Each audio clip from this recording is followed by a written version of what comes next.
Patay ang dalawang lalaki sa Quezon City matapos silang pagbabarilin kagabi.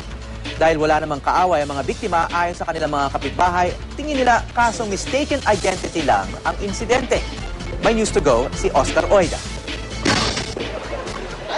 Walang kawala ang magtsuhi na sina Margarito Insao, 75 anyos, at Erwin Palad, 37 anyos, matapos silang literal na paulanan ng bala sa bahagi ito ng Philinvest 1 Road sa Quezon City alas 10:30 ng gabi.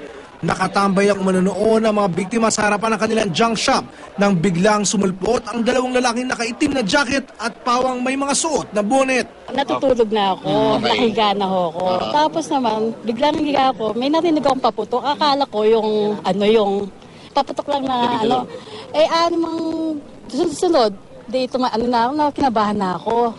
Pagtingin ko sa taas, ay may patay dalawa. Walang kaabog-abog. Pinagbabaril lang muna ng suspect, sina Insao at Palad. Nang matiyak na tumba na, dali-dali na munang sumibat ang mga suspect. May nakita ko nakajacket, pumasok sila doon. Ilang tao po? Dalawa yung yun lang. Ilan yung nakita niyo po? Dalawa nakajacket. Ayon sa mga kapitbahay, wala naman daw nakabangga ang mga tsuhin sa kanilang lugar.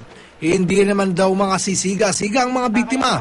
Suspetsa to rin nila, baka mistaken identity ang nangyari. Patuloy naman ang pag-iimbestiga ng mga otoridad sa pangyayari. Oscar Oida, GMA News.